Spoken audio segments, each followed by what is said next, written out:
Alors, hier, bon, j'ai pris une petite pause. Hier, c'était la pluie. Il a plu, je pense, toute la journée, une partie de la nuit. Et puis aujourd'hui, ben, il vente. C'est la nature qui s'exprime. Ça, c'est la réalité. Quand je rentre dans la maison, je sens plus le vent. Mais je peux entendre le feu. Le feu. Faire un feu dans un foyer, c'est tout un apprentissage. On apprend qu'il faut être patient, qu'on ne peut pas, comme on dit, le bourrer trop vite. Il faut y aller avec... ben, je m'y prends avec 2 bûches coupées en carré, en angle droit. Et je mets un allume-feu au milieu avec quelques petits bois au-dessus. Et puis, j'attends. Et le feu part tranquillement. Le feu, c'est comme le changement. Un changement se fait rarement, très rapidement. Un changement de société, un changement personnel, c'est comme un feu qu'on veut partir ou encore une plante qu'on veut faire pousser. Il faut savoir être patient. Alors voilà, hier, je vous ai parlé de... J'ai commencé à vous parler du monde non réel. La nature est plus belle que mon photocopieur.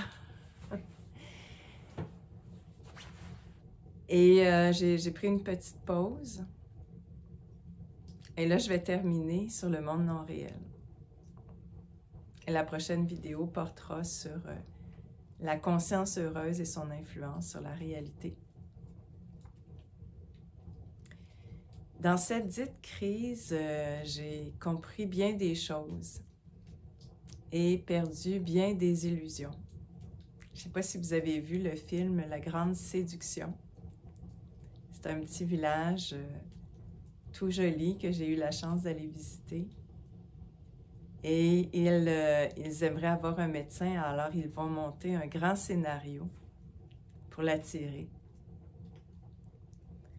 Ça me fait penser à ce qu'on vit en ce moment et depuis toujours, un grand spectacle, un grand scénario, donc un grand show pour attirer notre attention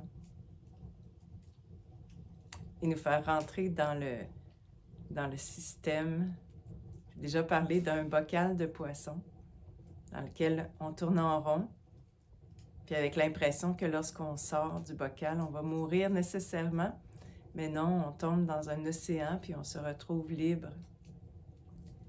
J'ai parlé d'une cage avec la porte ouverte, mais les compensations sont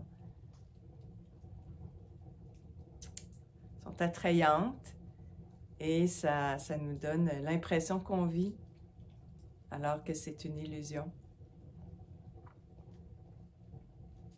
C'est une illusion d'être libre dans une cage. Et j'ai parlé dernièrement de jeu de société. Un jeu de société qui a été construit par certains individus qu'on ne voit pas dans les médias, qu'on ne connaît pas,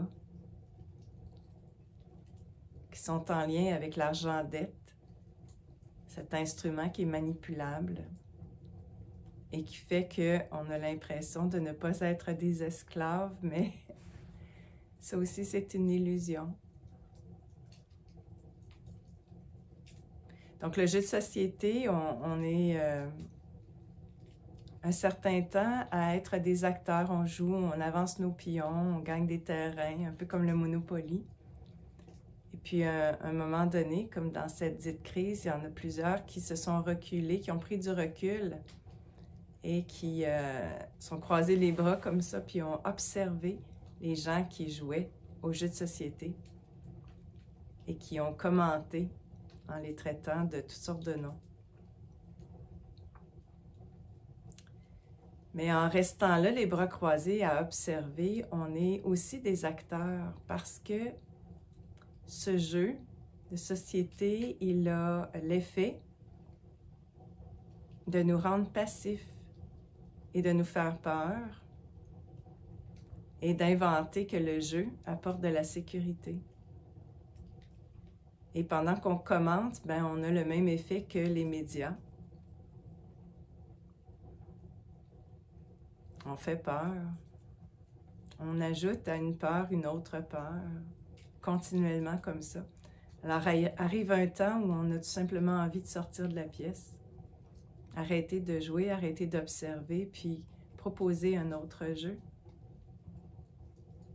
Et dans la présentation que je fais, on pourrait dire qu'on sort de la pièce comme je sors de la maison pour ressentir l'air, le vent, la pluie, parfois le soleil, qui est la réalité. Encore une fois, la réalité, c'est ce qui n'est pas artificiel, qui n'est pas virtuel, donc qui n'est pas construit par l'humain, qui est dans notre nature profonde comme être vivant. Donc, au début, j'ai vécu une grande déception, une grande désillusion par rapport à toutes les institutions, par rapport à tout ce que je connaissais. Et je suis dans une démarche pour redécouvrir la réalité, autrement que à partir des lectures, mais dans mon observation, dans mes ressentis,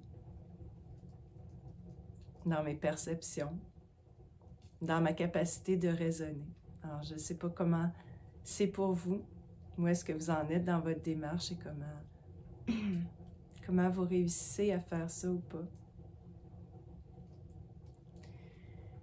Alors, je plonge dans le contenu que je voulais aborder aujourd'hui. Et pour en parler, je commencerai par donner une analogie de la recette. Quand j'enseignais en psycho, je disais aux étudiants qui allaient devenir psychologues que chaque client a une recette pour créer son problème, avec des ingrédients. Et si on connaît bien les ingrédients, bien, on peut travailler dessus. Alors, par exemple, en anxiété, l'ingrédient principal, c'est notre vision catastrophique du futur. On est anxieux parce que l'image qu'on a du futur, elle est catastrophique.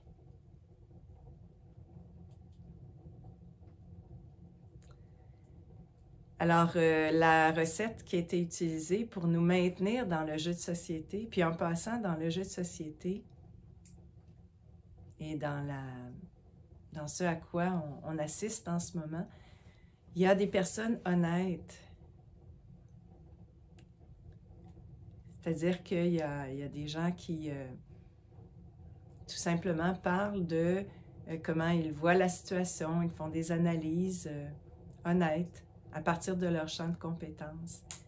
Mais il y a des personnes qui sont sous influence, consciemment ou non, sous influence financière, sous influence psychologique, parce que si on a réussi à hypnotiser la population mondiale, écoutez, c'est assez simple d'hypnotiser, de mettre en transe des chefs politiques quand ils ont des consultants qui viennent de McKinsey. Et dans les médias sociaux, entre autres, il y a des vrais montages, des vrais comédiens qui sont payés pour ça. Pour, encore une fois, toujours avec l'objectif de faire peur et de maintenir les gens dans le jeu, dans le spectacle. Et être passif en attendant que dans le jeu lui-même, il y a quelque chose qui se passe et qui va qui va changer la donne, qui va nous sauver. Mais comprenez bien que dans un jeu, dans un show, on a besoin d'avoir deux types de personnages. Un personnage qui est le méchant, qu'on commence à identifier de mieux en mieux, et on va toujours inventer un personnage qui est le bon. le bon pour nous faire croire que dans le spectacle lui-même, il va se passer quelque chose. Ce tiers, le tiers T-I-E-R-S, qui est là depuis très longtemps dans notre existence et qui, on a appris à faire confiance à un tiers plus qu'à nous-mêmes. Et on s'attend à ce que ce tiers-là, il sauve le drame.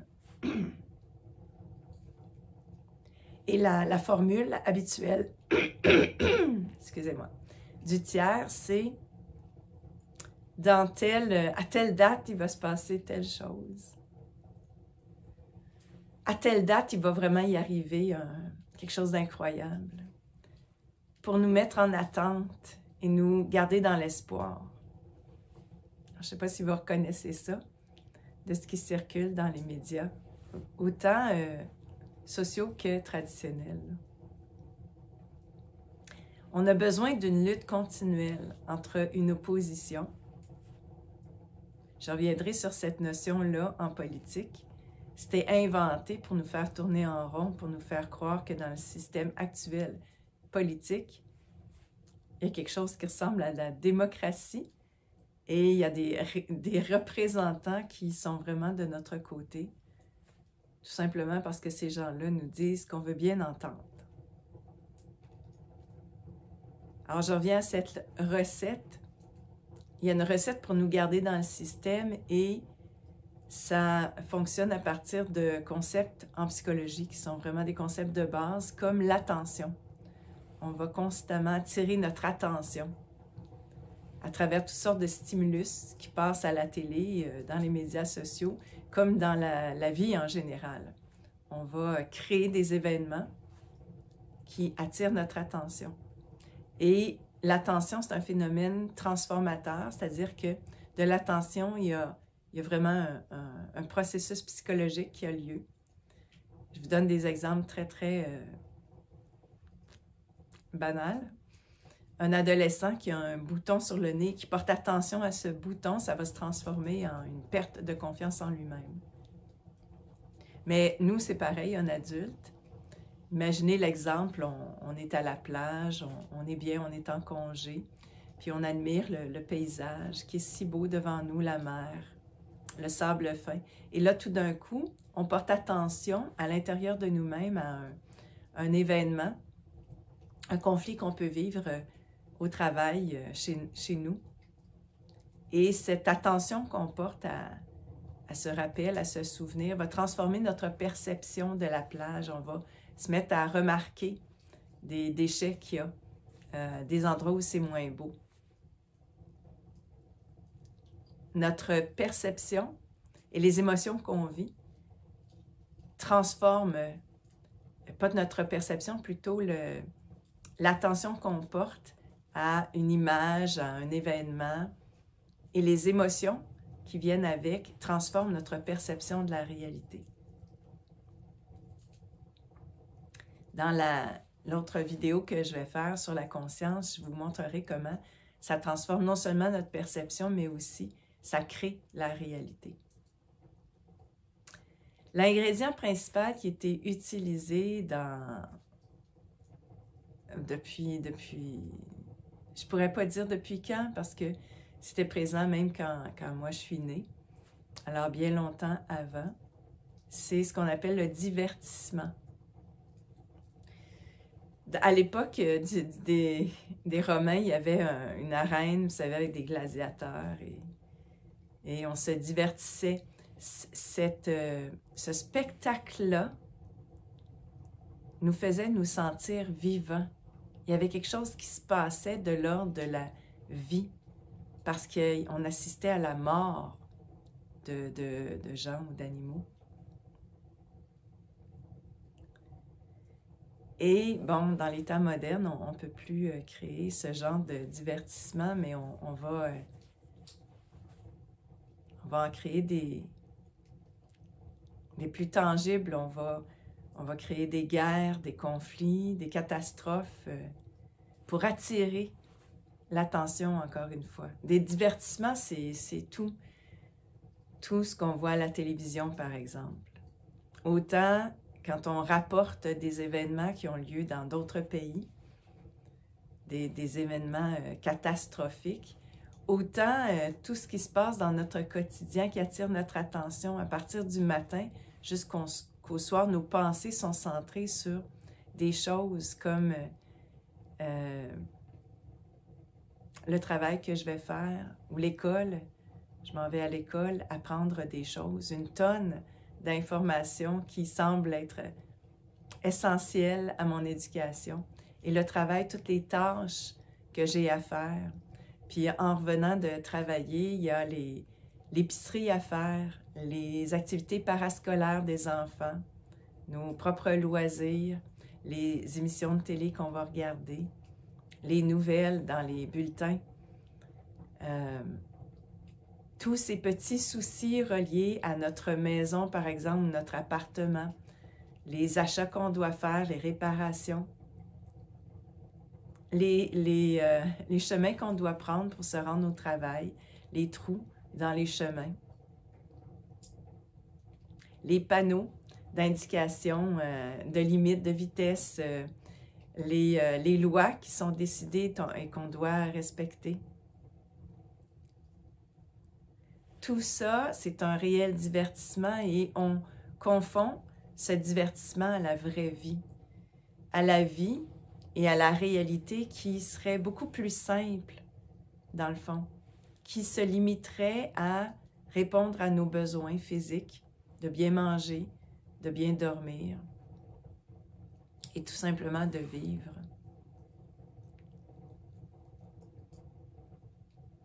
Le divertissement, j'ai dans ma conférence proposé un test d'attention pour montrer comment ce divertissement nous empêche de voir la réalité et de connecter entre autres à notre pouvoir réel d'être heureux, de vivre simplement.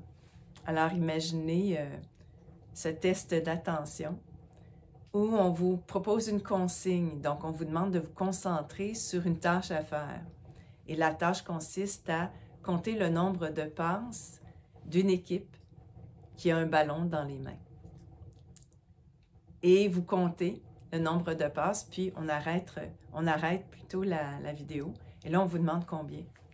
Combien de passes l'équipe qui portait un chandail blanc a fait, parce qu'il y a aussi une équipe avec un chandail noir qui nous distrait un peu. Alors, on essaye de se concentrer sur la tâche. Et après avoir posé la question sur le nombre de passes, ben, on vous demande si vous avez vu le gorille.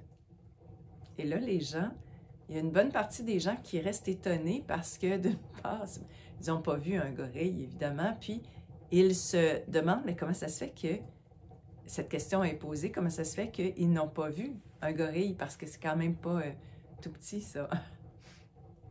Et là, on leur représente la vidéo. Effectivement, ils voient le gorille s'arrêter même devant eux. Quand on est vraiment concentré sur une tâche, on ne voit pas tout. Et c'est le truc qui est utilisé, c'est d'attirer notre attention sur toute l'information qui circule et toutes les choses qu'on a à faire pour vivre dans ce monde non réel.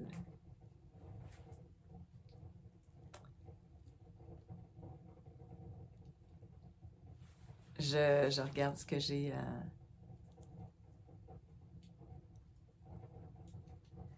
j'ai noté un exemple que je trouvais intéressant. Tout est divertissement, y compris la culture. Vous savez, ces films et les contenus des films ou les lectures qu'on fait.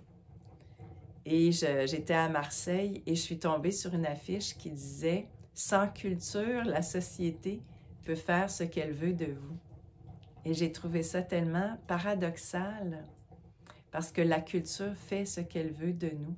Elle nous met des idées dans la tête. Elle crée la société. Elle crée les tendances. Elle nous fait croire. Elle nous fait croire que c'est ça la vie. Et elle agit comme une compensation parce qu'à travers la culture, c'est fou comment en arrivant du travail, on va se divertir en regardant un bon film. Le film ou ces émissions, par exemple, de télé-réalité, ces séries télévisées, ces téléromans ou ces romans qu'on lit, nous donnent le sentiment qu'on vit, l'impression qu'on vit. C'est une compensation, un divertissement. Pour éviter qu'on se rende compte que la vie, c'est pas ça, que la vraie vie, c'est pas ça. La réalité, c'est bien autrement. Alors, je me ramène à, j'avais à peu près, je sais pas, j'étais adolescente, et déjà, je me rendais compte que le métro, boulot, dodo, ça n'avait aucun sens. Et je m'imaginais être un auteur et écrire un livre intitulé « L'humain, l'animal le plus bête ». Je me rendais compte qu'il n'y a pas un animal qui se réveille avec un réveil, un cadran réveil, pour aller travailler toute la journée. Les animaux sauvages ont une vie exigeante, mais dans cette vie, leur énergie de vie est occupée à la vie elle-même. Donc, l'animal le plus bête. Et je nous imagine maintenant nous verser nos petites graines dans notre bol de céréales et aller faire pipi, caca et entreprendre notre routine. C'est un peu triste de réaliser qu'on est tombé là-dedans dans le panneau. Puis en même temps, ils ont utilisé ce qu'ils connaissaient de la nature humaine pour nous domestiquer. Et cette domestication, elle commence très jeune à partir du moment où l'enfant va à l'école. On lui demande quelque chose qu'un animal ne tolérerait pas, c'est-à-dire d'être assis pendant des heures, des semaines, des années, d'être assis passivement, à dompter ses sens pour rester dans cette position, à écouter un tiers, un professeur, qui lui dit ce que c'est la réalité. Alors, à travers ce conditionnement, l'enfant apprend à se couper de ce qui est si naturel pour lui, qui est de bouger, qui est de courir, qui est de jouer, qui est de rire, qui est de s'amuser. Mais qui est aussi pour tout être vivant, qui est de se nourrir, qui est d'apprendre la vie, développer son autonomie pour se suffire à lui-même. Alors, à travers ce conditionnement, on est infantilisé, on reste des enfants très longtemps.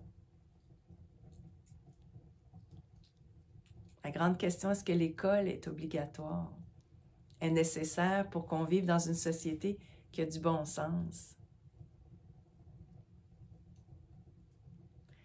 D'ailleurs, ça me saute aux yeux maintenant quand je vois que quelque chose qui est supposément bon, comme l'école, est obligatoire. Un peu comme les vaccins qui sont supposément bons. Comment ça se fait que c'est obligatoire? On nous a rentré dans la tête que sans ça, ce serait la maladie, et sans ça, sans l'école, ce serait le chaos. Je me questionne. Donc, le conditionnement, la domestication se fait non seulement en apportant des contenus, c'est-à-dire tout le programme académique est choisi à partir de connaissances qui proviennent de recherches qui sont subventionnées et les mêmes qui ont mis en place le système éducatif ont aussi créé le système politique, le système de justice, toutes ces institutions qu'on a. Donc, c'est un conditionnement de contenu, mais c'est un conditionnement de forme aussi, parce qu'à travers l'obligation de rester assis passivement, on construit l'adulte passif. Et on se coupe de cet instinct dont j'ai parlé dans la première vidéo, cet instinct qui comprend non seulement notre capacité de raisonner, mais aussi notre capacité de percevoir la réalité à travers nos sens, notre corps, et notre cœur, nos émotions.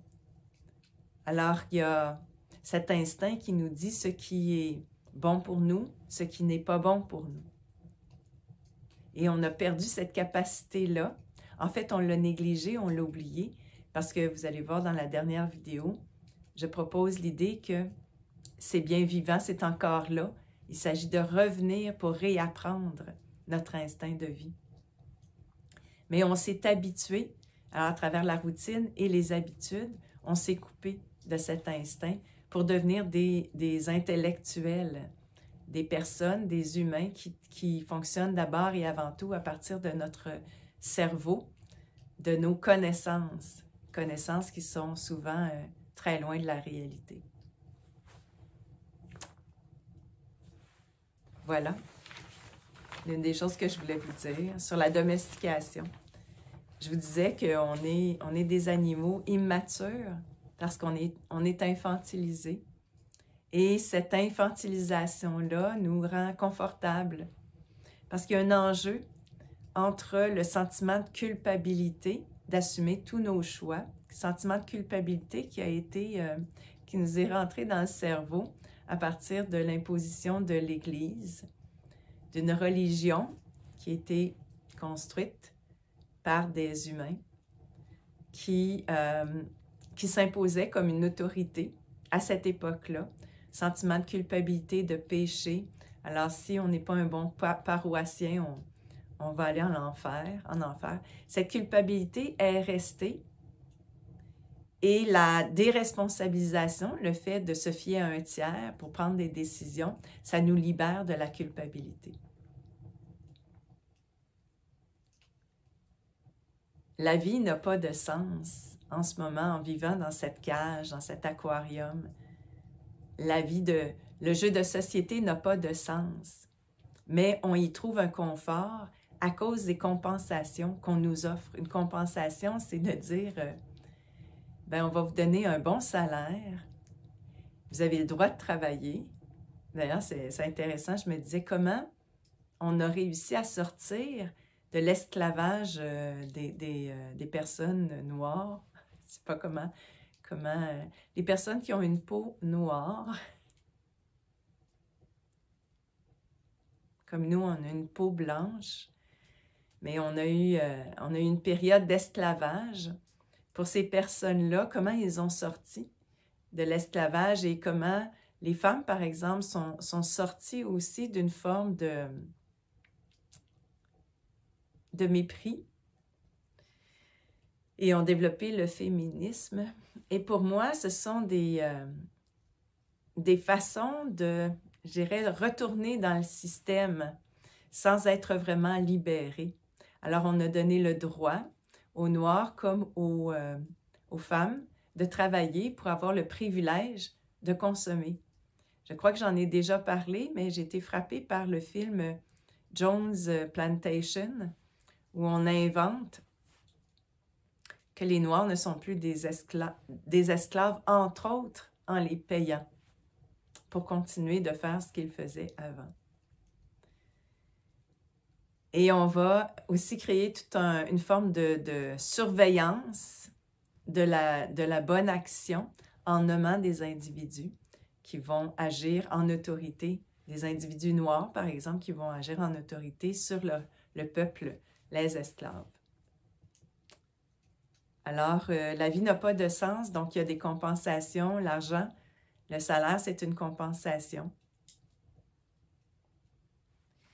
Les titres qu'on vous donne, un titre qui est un rôle professionnel qui vous donne l'impression d'avoir une valeur, alors que votre valeur, c'est vraiment votre personne, vos compétences, sans nécessité d'avoir de diplôme sur vos murs. Compensation à la blague, c'est la loterie. On vous met à l'idée que vous pouvez gagner un grand montant pour vous payer tous les biens que vous voulez. Alors qu'on sait en recherche que les biens matériels ne sont qu'un bonheur éphémère. Quand vous mourrez, ces choses-là, ce titre que vous avez, Ces biens matériels n'ont absolument aucune importance. Donc, la cage est confortable, mais ce n'est pas la liberté. Le paradoxe du choix, on vous dit, le choix, c'est la liberté. Et il y a un livre qui a été écrit de Barry Schwartz qui nous montre que le choix est anxiogène. Quand vous allez dans une grande surface choisir votre boîte de céréales, c'est anxiogène. Ça ne vous libère pas.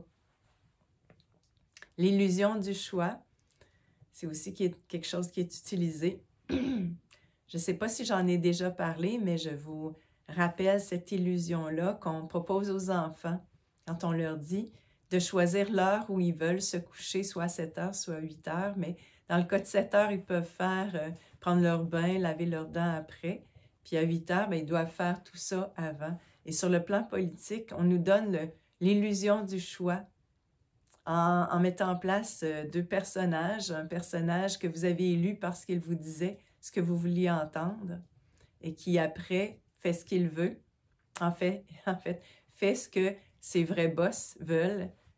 Et un autre personnage qui apparaît dans le décor, quand vous êtes un peu lasse de ce personnage que vous avez élu, il y a un nouveau personnage qui a la tâche toute simple de vous dire ce que vous voulez entendre parce qu'il surveille les discussions que vous avez sur les médias sociaux.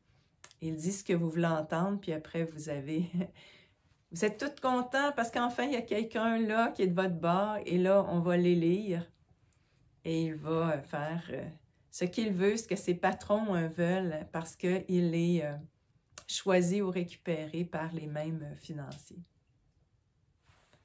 Le paradoxe du choix.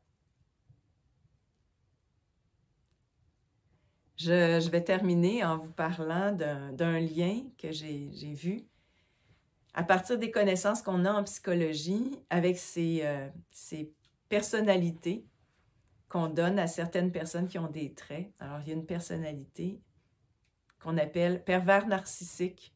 Ça n'existe pas dans la réalité, c'est seulement un comportement qu'on peut observer et qu'on peut expliquer à partir du fait qu'on a tous un besoin d'être aimés. Et il y a certaines personnes qui ont une estime très faible et qui, pour être aimées, vont mépriser les autres. En fait, leur truc, les pervers narcissiques, c'est qu'ils oscillent entre vous donner l'impression qu'ils vous aiment d'un amour qui est incomparable. Ils vous donnent le sentiment d'être vraiment aimé comme jamais vous avez été aimé. Et après, ils vont vous mépriser d'une certaine manière. Ils vont vous tromper, ils vont vous insulter, ils vont vous faire sentir comme si vous étiez rien, nul. Et ce dilemme que vous allez vivre, il est insupportable, mais vous restez dans la relation parce que vous avez goûté à cet amour si bon, si grand. Alors, cette relation qu'on a avec un pervers narcissique, d'ailleurs, une personne qui vit cette relation va dire, lorsqu'on essaye de l'aider à sortir de ça, va dire, ben non, il va changer, ben non, il le fait pas volontairement, il n'a pas le choix, il était blessé dans son enfance et c'est pour ça qu'il me blesse à son tour. Va trouver des excuses à cette personne ou va être certain que cette personne va changer. C'est très difficile de sortir une personne qui est prise dans une telle relation.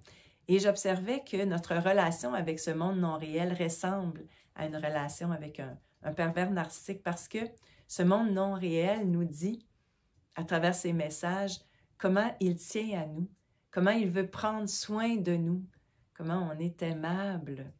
Et après, il nous méprise. Il nous exige des contraintes insupportables. Alors, il nous dit, par exemple, on vous aime tellement, vous, les personnes âgées, qu'on ne veut pas que vous couriez aucun risque. Alors, on va vous empêcher, par exemple, dans cette dite pandémie, on va vous empêcher d'aller faire votre épicerie. Ou encore, on va vous couper de vos petits-enfants parce qu'ils risquent de vous donner une maladie mortelle.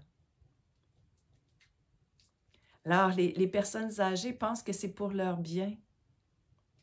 alors que ce qui est nécessaire à leur sécurité affective, qui a un lien avec la sécurité physique, c'est-à-dire qu'une sécurité affective nous rassure et fait en sorte que sur un plan physique, on ne développe pas certaines maladies parce que notre système immunitaire est très fort. Ce monde non réel, il nous dit, ben, on vous aime tellement. Encore une fois, on ne veut pas que vous couriez aucun danger sur les autoroutes, alors on va mettre des radars pour surveiller votre vitesse. Et si ce n'est pas votre vitesse, c'est ceux qui roulent comme des fous. Et on se dit, ben, c'est pour notre bien qu'ils font ça. Il nous dit, ce monde-là, on vous aime tellement qu'on veut que vous ayez du plaisir, mais pour ça, demandez-nous la permission. Alors, on invente un grand nombre de permissions. Demandez-nous la permission de construire une annexe à votre maison sur votre terrain ou un petit cabanon. Demandez-nous la permission pour conduire un 4 roues, pour aller pêcher, pour vous marier. Et là, c'est à se demander, ben, en quoi c'est si dangereux de faire tout ça? Ces permissions, ces lois qui deviennent de plus en plus liberticides, qu'on dit. Alors, on les présente tout le temps comme si c'était pour nous protéger, pour notre sécurité, parce qu'on nous aime tellement. Et peu à peu, on accepte de perdre notre liberté au profit de cette sécurité. C'est vraiment la clé pour ces gouvernements, pour ces maîtres, ces chefs, ces patrons de nos gouvernements. C'est le truc de nous faire croire que c'est pour notre sécurité, qu'on doit accepter des contraintes qui sont malsaines pour notre corps, pour notre bien-être personnel et même social, en termes de relations entre nous. Alors voilà. Les impôts, l'argent, c'est le symbole de ce jeu de société qui nous manipule et nous enferme dans un monde contraignant. Je suis convaincue qu'on peut vivre sans argent, sans ces lois qui sont bâties à partir de l'idée qu'il y a des exceptions qui sont des gens fous et qu'on doit reconnaître et on doit limiter leur pouvoir. Mais en faisant ça, on limite le pouvoir de tout le monde qui, ce monde-là, en grande partie, en très, très grande partie, c'est des gens qui sont bienveillants. J'étais impressionnée par le fait qu'il n'y a pas plus de vandalisme, de vol, de crimes, que les gens qui ont des lois à respecter les respectent. Je suis impressionnée par la bienveillance des gens. On nous a appelés les gentils d'ailleurs, et c'est pas pour rien. Nous sommes les gentils. Et cette gentillesse est utilisée en ce moment contre nous.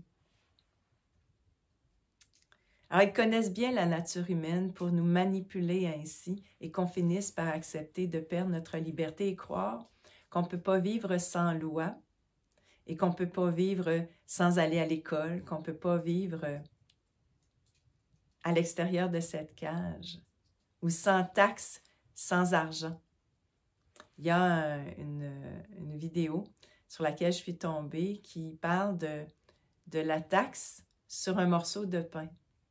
Pour se rendre compte que ce simple morceau de pain, il contient toutes les taxes pour produire de la farine, pour conduire un tracteur, pour engager quelqu'un, pour faire cette récolte, etc., etc. Toutes les taxes qu'il y a dans un morceau de pain. Et ces intérêts qui viennent avec l'argent qu'on emprunte. Tout ça n'a pas de sens, mais essayons de discuter sur le fait qu'on peut vivre sans. C'est très difficile. On est confronté à la dissonance cognitive parce qu'on a vraiment gobé que c'était essentiel. je propose l'idée qu'on peut très bien vivre, continuer de faire exactement ce qu'on fait, sans cet intermédiaire qui est l'argent, et surtout sans ces intérêts qu'on doit remettre lorsqu'on emprunte de l'argent.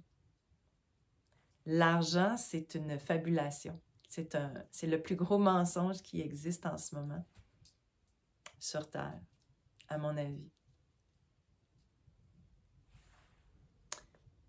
On s'imagine que ce serait le chaos sans ça, parce qu'on nous a rentré dans la tête qu'on était des gens compétitifs, agressifs, paresseux, alors que c'est la cage qui nous rend ainsi. Dans un mode de vie où on est responsable de notre survie directement, il n'y a pas ce genre de comportement.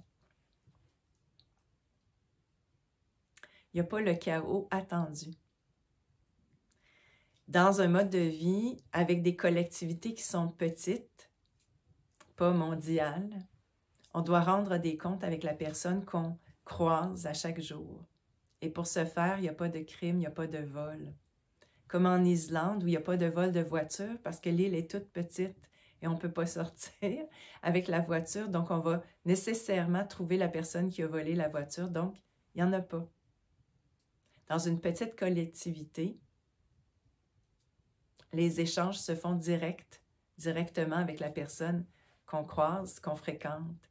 Et c'est pour ça qu'on doit régler nos conflits. Directement, on n'a pas besoin d'un juge, d'un avocat, d'un policier.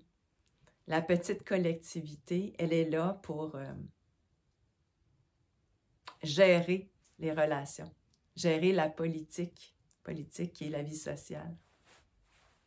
Alors, je pourrais continuer à parler encore et encore et encore de ce monde non réel, puis embarquer dans des contenus que vous connaissez aussi, comme ces lois insensées. Écoutez, les lois qui visent à, je veux dire, à faire en sorte qu'on va commencer à surveiller, dénoncer les gens qui vont critiquer, commenter des phénomènes qui existent en ce moment, comme notre insatisfaction par rapport à ceux qui nous gouvernent, comme notre appréciation ou non des gens qu'on côtoie autour de nous et qui ont fait un choix différent de nous. On peut parler, mais là, avec ces lois-là, on ne pourra plus parler, commenter, parce que c'est la prison à vie qu'on risque d'avoir comme conséquence. Je pense à un document sur lequel je suis tombée récemment qui parle d'une forme d'engagement aux îles de la Madeleine, de renonciation à la propriété privée et à l'automobile. Alors, je suis consciente de tout ça. Je suis consciente des pervers qui nous entourent et qui veulent gouverner parce qu'ils se sentent supérieurs à nous.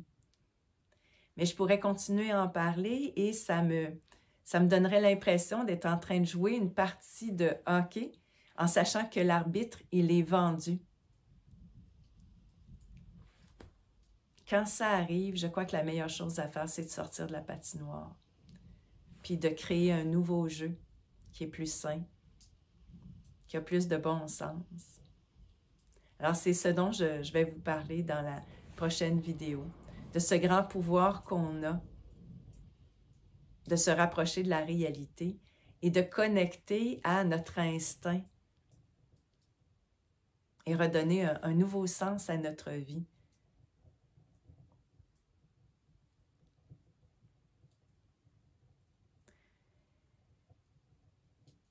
Voilà ce que je voulais vous dire, tout simplement. Alors, à bientôt.